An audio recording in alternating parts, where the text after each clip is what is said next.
I watch as you. You know what I'm saying? I'm 60. You know, everybody did something. Now you're a leader. Man, I watch as you. You know what I'm saying? I'm 60 years old. I watch you like I'm a student. I be like, man, this brother, I be waiting for you to use one of the big words so I can write it down. You know what I'm saying? You know, so, you know, we need more brothers like you, man. The bottom line, we need more 19 Keys and Goldie and James C.B. Gray. That's why I keep around the young people. These are my leaders. You know, I follow him. You know what I'm saying? I stepped down to CEO, made him the CEO of the company. You know what I'm saying? And he's the one that, you know, run hip hop fraternity and you know, Miss Kentrell. She's younger than me. All of them people younger than me. Mm-hmm. Man, listen, I think the biggest problem is a lot of our leadership, they suck on the popsicle too long till ain't nothing left but the stick. You know, they don't know how to pass the baton. You know, and what happens is, you know, in the case of, you know, even with the nation, you know, you have Wafid Muhammad, you have Mr. Farrakhan, you have Wallace Muhammad, you know, all this. Now, I'm the real MC, what they call it, Eminem. I'm the real, I'm the real Slim Shady. You know, that real Slim Shady mentality. So what we need to do, you know what I'm saying, we need to pass it on before we get to that point where we're too old and people already locksmith in us. And that's why Prophet Muhammad made the peace and blessing of Allah be upon. That's why he never allowed no pictures to be shown to him, because he never wanted his people to worship him. You know, when Prophet Muhammad made the peace and blessing of Allah be on him, when he went to the Kaaba, you know, before they kicked him out, he went to Medina and kicked him with the Ethiopian. But when he came back to Mecca, he had to take all of the idolatrous, all of the idols up out of the people. He had 365 gods over in Mecca. He had to take all that out. He had to institute certain laws, you know, that the Muslims had to follow, because he was trying to teach them, you know, the power of the mind. You know, even when you read, you know, the hadiths, you know what I'm saying? There's two of them, the Bukhari and Muslim, but in one of them, you know, they talk about Prophet Muhammad was sitting, may the peace and blessing of Allah be upon him. He was sitting with his crew, and one of the crew members got up and they fled the scene, and then the brother started talking about it. And Prophet Muhammad, may the peace of Allah be upon him, said, hey man, you remind me of a vulture. You know, you eat the flesh of your brother when he leaves. You know what I'm saying? And that's some of the things that we got to embark upon. You know, we just got to read, man. We got to study. We got to quit worshiping people. Our leaders got to pass the baton. You know, we got to let these people, you know, get new, fresh leadership like yourself. You know what I mean? I like you and Brother Ben and what's the tall dude name?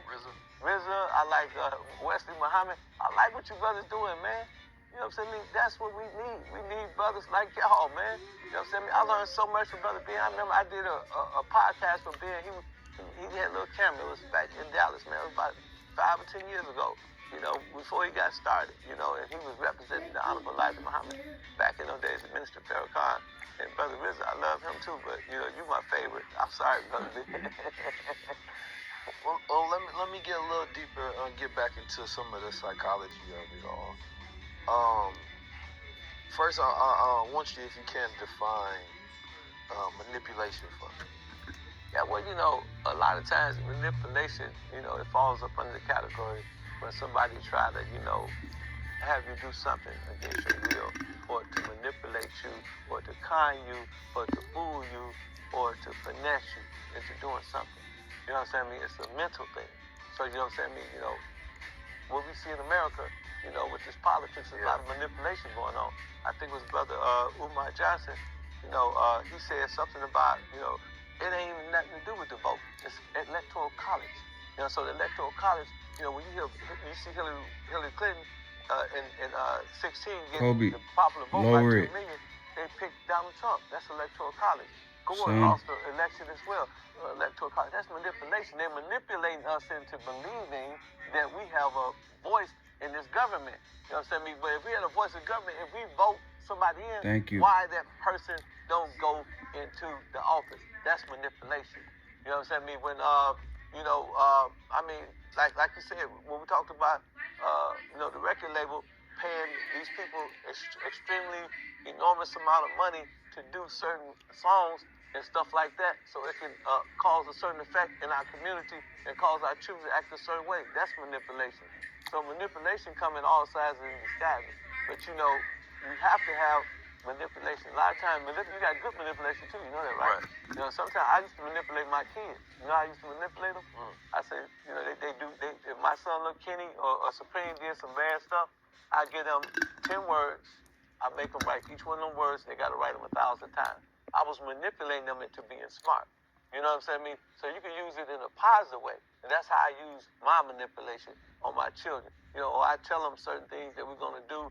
Or, you know, I mean, like, okay, you want something from the ism, right? The game. So if a woman, if I really like the woman, I'm going to act like I don't like her.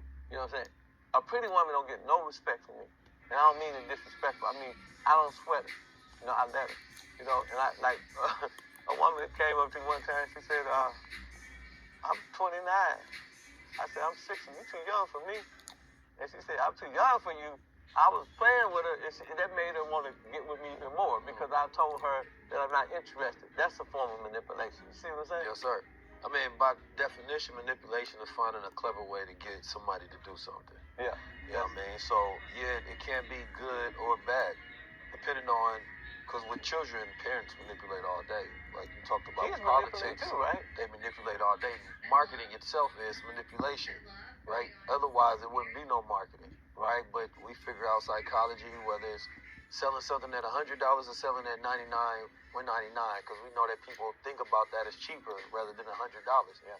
It's all a form of manipulation. And I believe, you know, people would live greater lives if they could see it.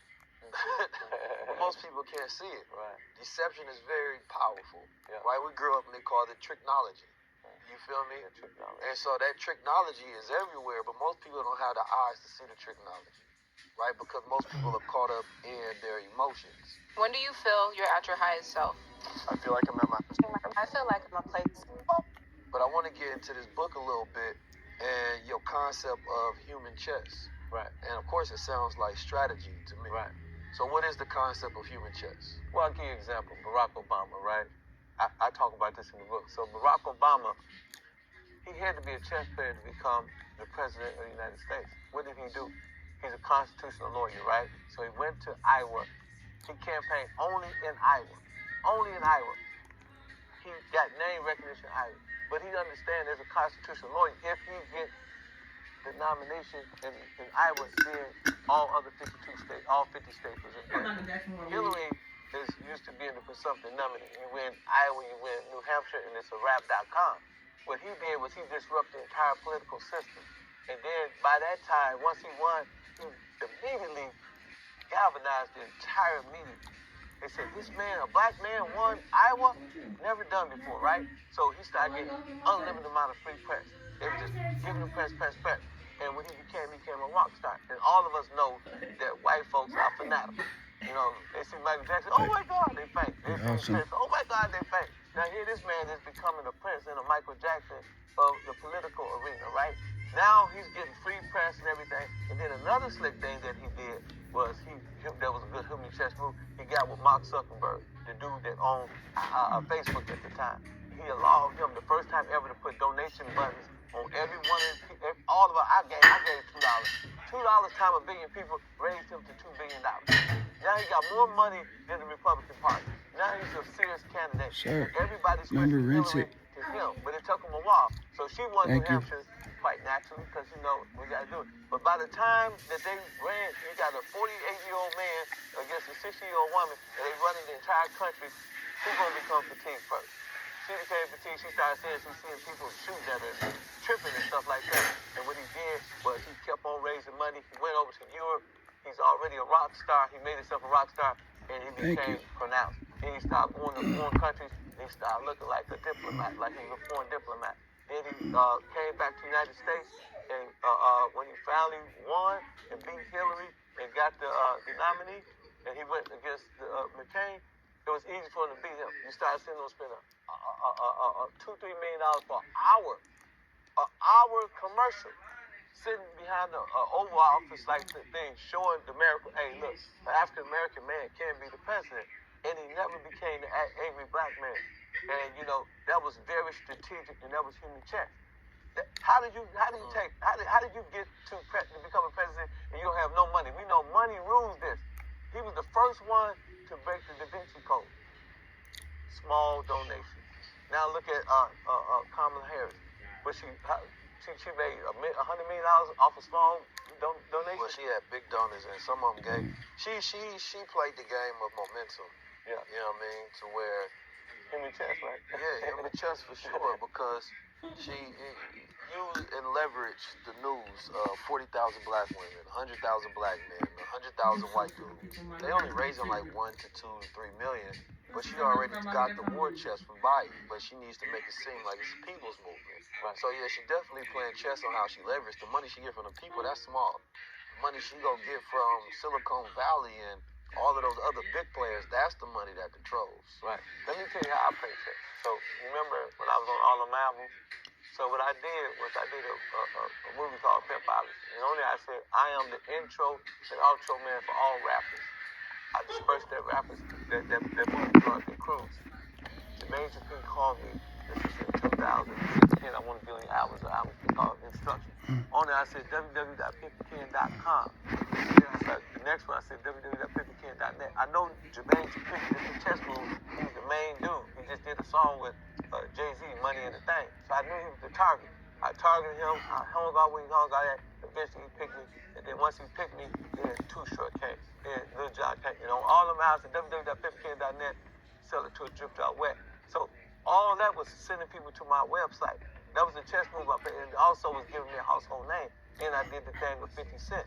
PIMP. Right now, that's at 1 billion views on YouTube. And I said, 50 Cent, can I say my name? He said, yeah. I said, Pepe Ken said, don't down him, crown him. So, you know what I'm saying? I was playing chess, and I was making myself a household name, and I was building my brand, even though I know it was taboo. It was a negative brand, but over a period of time, the succession of repetition, eventually people started to digest it, and it became acceptable. But, you know, a lot of guys don't have that type of game. And that's what I'm trying to teach in my book, man. Just like I can do it for, you know, being on 50 Cent, have people pay me hundreds and hundreds of thousands, get Simon Schuster, give me $250,000 for that book. I can, you know, make myself a household name. You can do it without no money. I didn't pay them, they paid me. You know, some of them I did it for free, but they allowed me